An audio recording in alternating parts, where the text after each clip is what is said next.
हाँ जी। तो नमस्कार भी सभी को। कैसे हो सारे? उम्मीद करूंगा सब बढ़िया होगे, अच्छे से चल रही होगी आप सभी की ना तैयारी। तो देखो, अपना आज नया टॉपिक शुरू करते हैं। अपने टॉपिक बिल्कुल ही छोटा सा है, लेकिन वहां से क्वेश्चन तो एक आधा उठता है। लेकिन अगर ये टॉपिक आपका क्लियर हो जाता है ना, तो वहां से आपको क्या है कि और से बहुत टॉपिक आपके क्लियर हो जाते हैं। केमिस्ट्री का, ये केमिस्ट्री का मैं बेस कह सकता हूं। आपका केमिस्ट्री जहां से शुरू करते हैं उसका ये छोटा सा टॉपिक आपका बेस है। लेकिन टॉपिक शुरू करने से पहले मैं आपको बता देता हूं कि केवीएस एनवीएस की आपकी वैकेंसीज आई हुई हैं। उसके अंदर अब मैं साइंस करवा रहा हूं, तो मैं साइंस से रिलेटेड आपको वैकेंसीज बताऊंगा। साइंस से रिलेटेड वैकेंसीज ये कि अगर आपके पास ट्वेल्थ में साइंस थी, ट्वेल्थ में अगर आपके पास साइंस थी, तो उसमें पोस्टेज है लैब अटेंडेंट के नाम की। लैब अटेंडेंट के नाम की आपकी पोस्ट है, जिसके लिए आप एलिजिबल हो। तो जिसमें साइंस भारी मात्रा में पूछी जाती है, बहुत ही भारी मात्रा में साइंस पूछी जाती है, तो आप वहां से कर सकते हैं। तो ये फॉर्म भराइए और साइंस आप हमारे चैनल से कीजिए, कोई दिक्कत आपको नहीं आने वाली। उसके बाद में एक चीज और देखें, तो रेलवे ग्रुप डी की एग्जाम आपको पता है जारी हो चुकी है। अगर आपके पास टाइम है सारी क्लासेस देखने का तो देख लीजिए, नहीं तो अपनी जो प्लेलिस्ट पड़ी हुई है क्वेश्चन आंसर की, वो आप देख लीजिए, वहां से आपका काम चल जाएगा। चलिए वापस अपने आते हैं टॉपिक पे। ठीक है, तो अपना टॉपिक था, टॉपिक का नाम है रासायनिक संकेत, रासायनिक सूत्र और रासायनिक समीकरण। केमिस्ट्री का टॉपिक है। तो रासायनिक संकेत से क्या मतलब है, तो पहले रासायनिक संकेत देख लेते हैं। तो आपको पता है, इसकी शुरुआत करने में अपने देखे, आपने साइंस पढ़ते हुए आ रहे हो, केमिस्ट्री के बहुत से टॉपिक हो चुके हैं, तो ये इसका छोटा सा बेस क्लियर है, एक बिल्कुल ही छोटा सा पार्ट है। तो संकेत क्या होते हैं? संकेत का मतलब होता है कि आपको कोई संकेत देता है, आपके पास कोई चिन्ह लगा होता है, या जिससे आप चीजों को रिलेट कर पाते हो।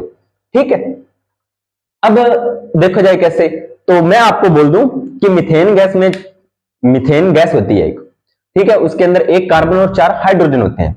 तो आप बोलोगे कि सर आपको कैसे पता? हमें तो जब हम मीथेन गैस को देखते हैं, वैसे गैसेस को देखा नहीं जाता, लेकिन उसको जब आप संपर्क में आते हो तो आप बोलोगे सर हमें एक कार्बन और 4 नाइट्रोजन, तो 4 जो हाइड्रोजन है वो हमें दिखाई नहीं दे रहे। बिल्कुल नहीं दिखाई देते भाई, लेकिन अपन जब इसको पढ़ते हैं या किसी को पढ़ाते हैं तो ये चीजें काम आती है। तो समझिए क्या कहता है कि किसी तत्व के, कोई भी तत्व है, तो तत्व कितने आते हैं वर्त सारणी में? 118 तत्व है अभी तक।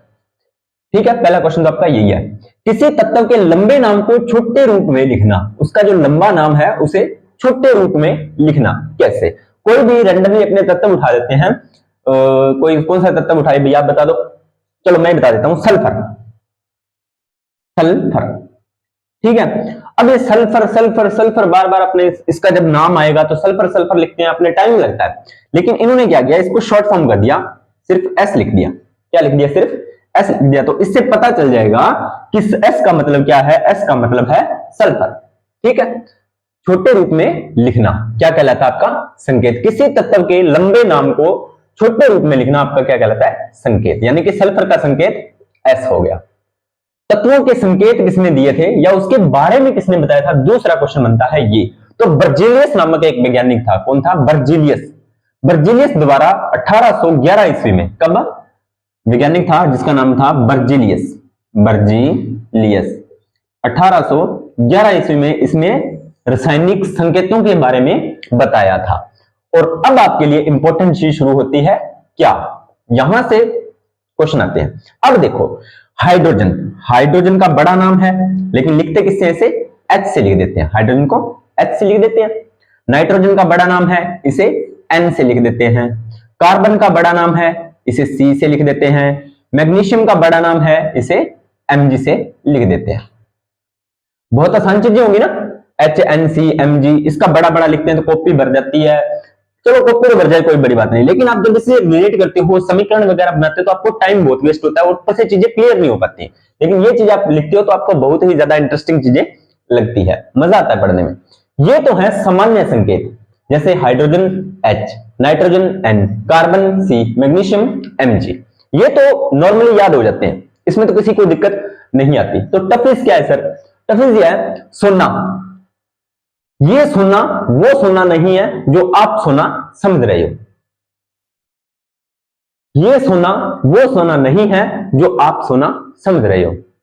एक तो सोना होता है कौन सा, जैसे अपने कहते ना सोने वाला सोना, नींद लेना।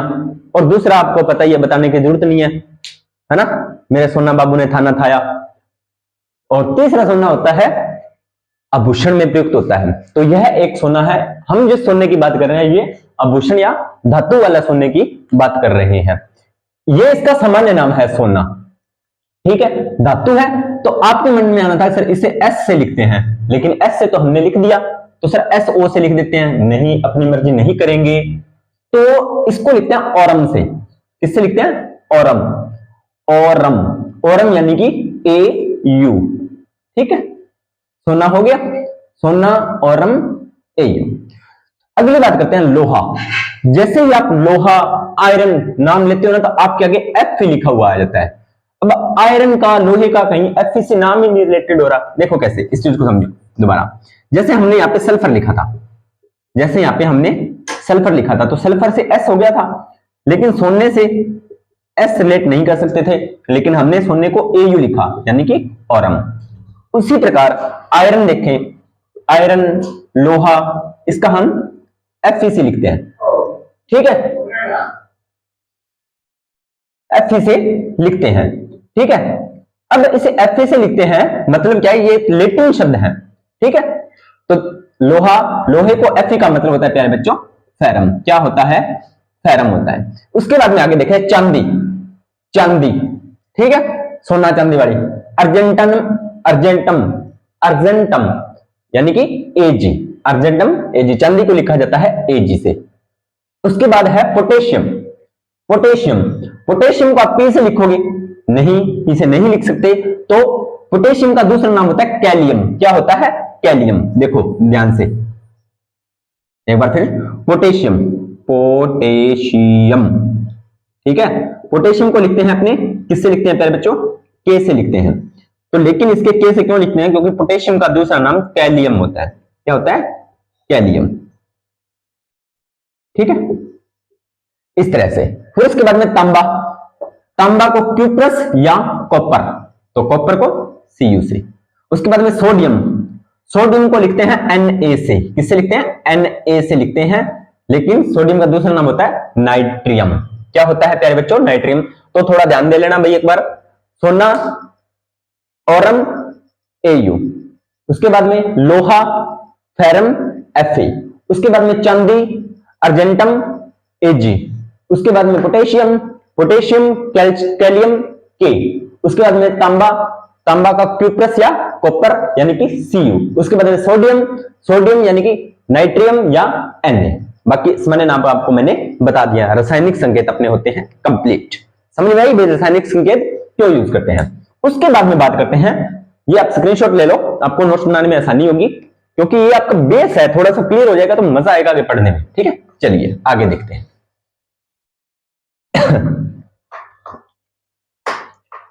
दूसरा है रासायनिक सूत्र। अब संकेत के बारे में पढ़ लिया, अब अपने थोड़ा सा सूत्र के बारे में पढ़ लेते हैं। सूत्र है ना, कोई भी चीज के सूत्र आपको याद करने पड़ते हैं। बच्चे रट्टा मारते हैं, नहीं, आपको रट्टा मारने की जरूरत नहीं। अगर आप ये छोटे छोटे कंसेप्ट क्लियर होते हैं तो आपको रट्टा मारने की जरूरत नहीं होती। रासायनिक सूत्र कभी भी आप रट्टा मार के नहीं कर सकते। आपको अगर एक बार इनके कंसेप्ट समझ में आ गए ना, तो मजे ही मजे, सूत्र याद करने की जरूरत ही नहीं होती। फिर आपको समझ में आ जाता है, नाम से रिलेट करते हो। इससे आपको IUPAC पढ़नी पड़ती है, रासायनिक बंध समझ में आने चाहिए, और इसके साथ में आपको ऑक्सीकरण अपचयन समझ में आना चाहिए, ठीक है, और इलेक्ट्रॉन्स भरने आने चाहिए। ये चीज अगर आपको आ जाती है और ये टॉपिक उसके साथ मिक्स हो जाता है, तो आपको रासायनिक सूत्र बनाने में दिक्कत नहीं आती। चलिए, रासायनिक सूत्र, किसी तत्व, कोई भी तत्व हो सकता है, या यौगिक, या यौगिक के अणुओं का छोटा रूप, अणुओं का छोटा रूप, किसी भी तत्व या यौगिक के अणुओं का छोटा रूप आपका कहलाता है रासायनिक सूत्र। तो पहले बात कर लेते हैं अणु सूत्र की। सीधी सी बात है, सूत्र हमेशा अणु का होगा, परमाणु का नहीं होगा। सिर्फ परमाणु का क्या होगा? संकेत होगा, ठीक है। किसी तत्व या यौगिक में अणु में उपस्थित तत्वों के परमाणुओं की वास्तविक संख्या व्यक्त करने वाला सूत्र आपका क्या कहलाता है? अणु सूत्र कहलाता है। समझो इस द्वार को, कोई भी तत्व उठा लो, या कोई भी आपने तत्व ले लिया, कार्बन, कार्बन तत्व है, या यौगिक अपने बना लेते हैं CO2, ये यौगिक है क्योंकि इसके अंदर दो तत्व हैं, कार्बन और ऑक्सीजन, ठीक है। किसी तत्व या यौगिक में अणु तो इस कार्बन में कार्बन एक ही अणु है, इसमें कितने अणु है? एक कार्बन का अणु है और एक ऑक्सीजन का अणु। अणु में उपस्थित तत्वों के परमाणु, यानी कि ये एक अणु है, ये भी एक अणु है, इसके अंदर जो परमाणु होंगे वो कितने होंगे? सेम टू सेम कार्बन के परमाणु होंगे, लेकिन इसके अंदर परमाणु एक कार्बन का परमाणु और एक ऑक्सीजन का परमाणु। परमाणुओं की वास्तविक संख्या, अब इसके अंदर एक परमाणु है तो इसमें तो कोई दिक्कत नहीं है, ठीक है। और वास्तविक संख्या, और इसमें देखा तो इसमें कितने हैं? इसमें कार्बन एक है, ऑक्सीजन दो है। तो वास्तविक संख्या को व्यक्त करने वाला सूत्र आपका क्या कहलाता है? रासायनिक सूत्र कहलाता है। अब आपसे पूछ ले कि CO2 में कितने ऑक्सीजन है, तो आप अगर वो बोले कि CO2 के एक अणु में कितने, ये एक अणु है, कि कार्बन डाइऑक्साइड के एक अणु में ऑक्सीजन के कितने परमाणु है, तो आप देख के बोल दोगे कि ऑक्सीजन के दो परमाणु है। कार्बन का कितना है? एक परमाणु है। इनका अनुपात पूछ ले तो 1:2, बस बात खत्म। समझ भाई, इस सूत्र से आप चीजों को रिलेट कर सकते हो, बता सकते हो भी इस यौगिक में इस परमाणु के इतने तत्व हैं और इस तत्व के इतने परमाणु हैं, इस तत्व के इतने परमाणु हैं। आप इस सूत्र से बता सकते हो, रासायनिक सूत्र को आप देखकर, ठीक है। यहां पर देखो मैंने मेंशन किया, हाइड्रोजन का सूत्र होता है। हाइड्रोजन का क्या सूत्र होता है भाई? आप बोलोगे कि सर हाइड्रोजन को H से लिखते हैं, बिल्कुल लिखते हैं। तो क्या ये हाइड्रोजन का सूत्र है H? नहीं, ये H सिर्फ हाइड्रोजन का क्या है? संकेत है। लेकिन अब मैंने आपसे सूत्र पूछ लिया तो इसका सूत्र होता है H2। किसका? हाइड्रोजन का सूत्र होता है प्यारे बच्चों H2। तो हाइड्रोजन क्या है? एक तत्व है, तो तत्व का सूत्र भी हो सकता है। क्यों? क्योंकि ये एक अणु है। क्लियर? अब उसके बाद में जल का सूत्र क्या होता है? जल का सूत्र होता है H2O। तो इसके अंदर कितने परमाणु हैं? दो परमाणु, एक हाइड्रोजन का और एक ऑक्सीजन का, बस हो गया। इसके दो हैं, इसका एक है। क्लियर?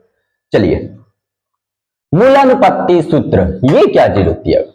नहीं, मूलानुपाती।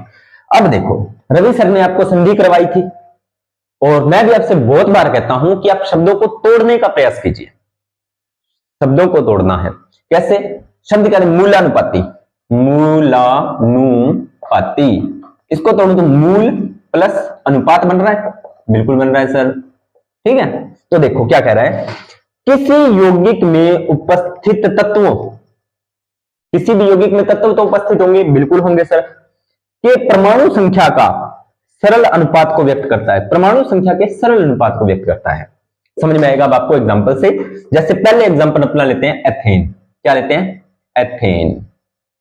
तो एथेन का बच्चों, अब आप अगर पहली बार क्लास देख रहे हो तो ये सूत्र हैं, वो आपको रट्टा मारने पड़ेंगे। और अगर आप बायोलॉजी से 12th में अगर आपके पास साइंस है तो ये चीजें आपको ऑलरेडी आती है, ठीक है। एथेन का सूत्र होता है C2H6, यही तो होता है। हाँ जी सर, यही होता है।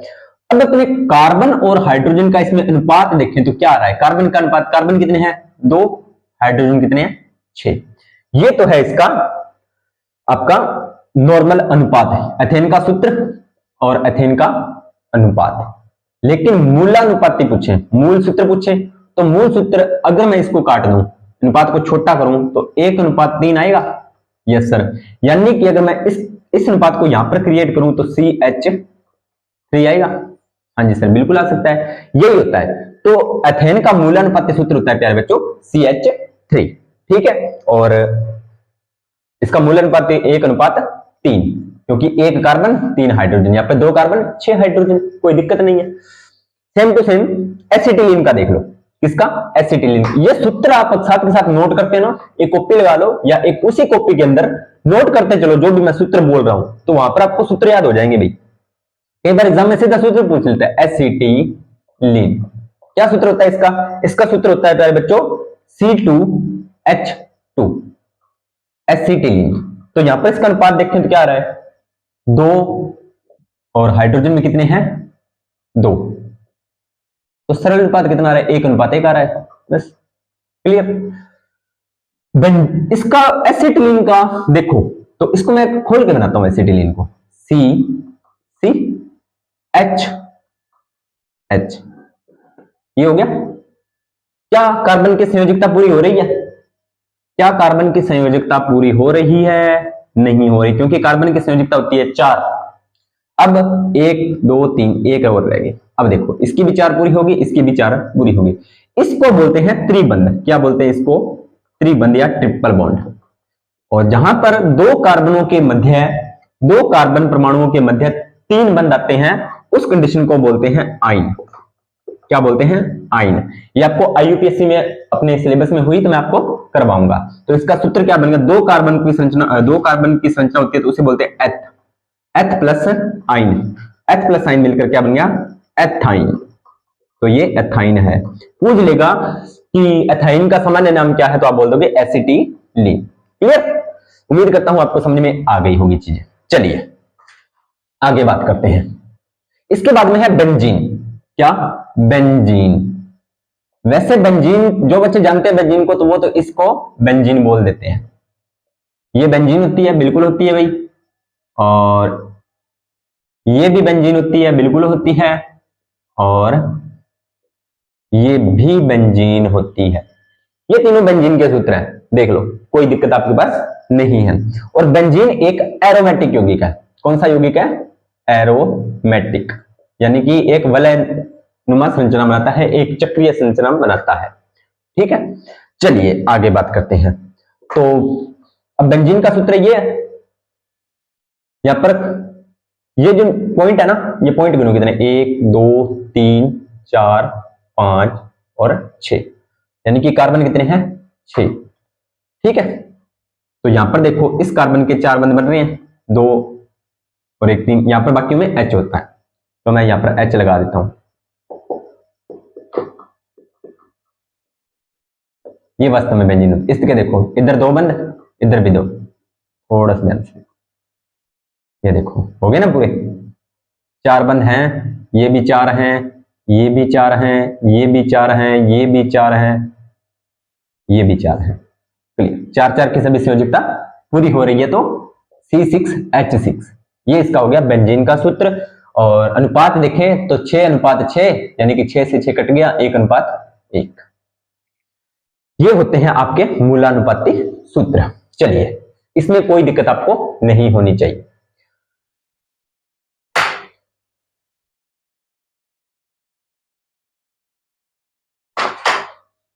इसके बाद में है संरचना सूत्र। ये और भी इंटरेस्टिंग है। कौन से सूत्र? संरचना सूत्र। देखो, संरचना सूत्र का मतलब है कि जब आप उस सूत्र को खोलोगे तो वो आपको कैसा दिखाई देगा, यानी कि अणु का सजावट सूत्र। सजा के लिखते हैं ना, तो वो चीजें ज्यादा सुंदर लगती है। ठीक है, वही। तो जल का सूत्र देखें तो ये O दिखा दिया। चलो मैं बड़ा बड़ा यहां पर बना लेता हूं, आपको दिक्कत है ना आए। जल का सूत्र क्या होता है? H2O। तो पहले मैंने O लिखा, एक H यहां पे लिख दिया, एक H यहां पे लिख दिया। सुंदर लग रहा है और चीजें भी समझ में आ रही है। उसके बाद में अमोनिया का सूत्र क्या होता है? सर अमोनिया का सूत्र तो NH3 होता है। एक मैंने N यहां पे लिख दिया, एक हाइड्रोजन को इधर जोड़ दिया, एक हाइड्रोजन को इधर जोड़ दिया, एक हाइड्रोजन को इधर जोड़ दिया। ठीक है, उसके बाद में सर आप एसिटिलीन का बनाइए, जो कि मैं आपको पीछे बना के बता चुका हूं। सर मेथेन का बनाइए, बिल्कुल बना देते हैं मेथेन का। मेथेन में क्या होता है? CH4 होता है इसका सूत्र, CH4 मेथेन का सूत्र होता है। इसको खोल के बनाते हैं तो कार्बन की 4 संयोजकताएं होती हैं, चारों पर HH लगा दो। आलो, ये हो गया मेथेन का सूत्र। एथिलीन का सूत्र, किसका? एथिलीन। एथ का मतलब मैंने 2 कार्बन बताए थे, है ना? आइन। एथेन होता है ये 2 कार्बन, तो अब ये एथिलीन है, यानी कि इस पर डबल बॉन्ड आएगा। लो जी, डबल बॉन्ड। अब इसकी संयोजकता करने के लिए चारों तरफ हाइड्रोजन आइटम लगा। इस तरह से सूत्र अगर सजा के लिखते हैं तो सजावटी सूत्र या संरचना सूत्र से आप खोल के लिखोगे तो आपको समझ में आ जाएगा कि कौन सा अणु, कौन सा परमाणु कहां किस परमाणु के साथ जुड़ा है या कौन से बंध के द्वारा जुड़ा है। इन सूत्रों से आपको ये चीज पता चल जाती है। ठीक है, उसके बाद में है रासायनिक समीकरण। चलो जी, रासायनिक संकेत समझ में आ गए, रासायनिक सूत्र समझ में आ गए, अब रासायनिक समीकरण। तो रासायनिक संकेत व रासायनिक अणु सूत्र की सहायता से, यानी कि रासायनिक संकेत भी हमारे पास होंगे और रासायनिक अणु सूत्र भी हमारे पास होंगे, की सहायता से जो वास्तविक अभिक्रिया हुई है, कोई भी रिएक्शन हुई है, केमिकल रिएक्शंस होती हैं, तो जो वास्तविक रासायनिक अभिक्रिया हुई है उसे समीकरण में व्यक्त करते हैं, उसे समीकरण में व्यक्त करते हैं। ठीक है, तो इसको समझते हैं। अब कार्बन डाइऑक्साइड का निर्माण होता है कार्बन प्लस ऑक्सीजन से। तो कार्बन का 1 परमाणु, ऑक्सीजन का 2 परमाणु, ये दोनों आपस में जुड़ेंगे तो क्या बना लेंगे? CO 2 बना लेंगे इस तरह से, C+O2। चलो इसको मैं थोड़ा ना खोल के लिखता हूं, और खोल के लिखता हूं आपको, ये एक समीकरण छोटी सी है, खोल के समझा देता हूं इसको और भी कैसे हुई। देखो C+O2, अब कार्बन के पास क्या, चारों की चारों संयोजकताएं खाली है, प्लस O2, O2 समझ आया। अब O2 क्या है, O2 इस तरह से जुड़ा हुआ है, ठीक है, कार्बन की चारों संयोजकताएं खाली है, इसके ये अपना संपूर्णतः संतुष्ट है, लेकिन ये इसके साथ रिएक्ट करेगा तो क्या बनाएगा, ये कार्बन, अब ये जो डबल बॉन्ड है और ये दोनों डबल, ये बंध ब्रेक होगा, ठीक है, पुराने बंध टूटते हैं तभी तो नए बंध बनते हैं, ये मैं आपको बहुत बार बोल चुका हूं। तो इस वाले दो बंध इसके साथ जुड़ जाएंगे और इस वाले इधर बन जाएंगे, तो ये CO2 बन गया, कार्बन भी सेटिस्फाई और ये भी दोनों सेटिस्फाई, और रासायनिक अभिक्रिया आपकी हुई कंप्लीट। इस तरह से अणुसूत्र बनते हैं और इस तरह से रासायनिक अभिक्रिया होती है। अब है ऊष्मा रासायनिक अभिक्रिया, ऊष्मा नाम आ गया तो कोई भी केमिकल रिएक्शन होती है, कोई भी केमिकल रिएक्शन होती है तो उसमें दो ही कंडीशन बनती है, या तो ऊष्मा बाहर निकलती है और या ऊष्मा होती है वो अंदर ग्रहण की जाती है अभिक्रिया में। तो ऐसी समीकरण जिसमें रासायनिक अभिक्रिया के फलस्वरूप होने वाला ऊष्मा परिवर्तन को व्यक्त किया जाता है, ऊष्मा परिवर्तन को व्यक्त किया जाता है। अगर ऊष्माक्षेपी का मतलब होता है प्यारे बच्चों ऊष्मा का त्याग, यानी कि ऊष्मा का बाहर निकलना, तो उसमें क्या होती है, ऊष्मा मुक्त होती है, यानी कि मुक्त ऊष्मा, यानी कि पॉजिटिव निशान, ऊष्मा बाहर पॉजिटिव निशान।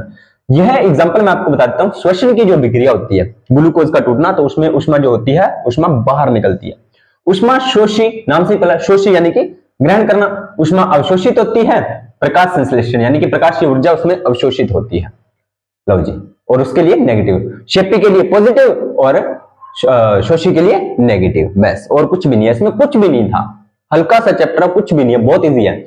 उत्क्रमणीय यानी कि अभिक्रिया, अब देखो उत्क्रमणीय का मतलब होता है कि अभिक्रिया इधर भी जा सकती है और इधर भी जा सकती है। अगर आपको कोई भी समीकरण में जाननी है तो ये तीर के निशान आपको याद रखने हैं, कि अगर आपको दोनों तरफ दोनों दिशाओं में इस तरह से तीर दिख रहे हैं, तीर के जो निशान है, तो वो अभिक्रिया कौन सी होगी, उत्क्रमणीय। और अगर आपको सिर्फ एक ही दिशा में तीर का निशान दिख रहा है तो वो होगी अनुत्क्रमणीय। इसका मतलब है, इसका मतलब क्या है, वो मतलब मैं आपको थोड़ा सा समझाने का प्रयास करता हूं।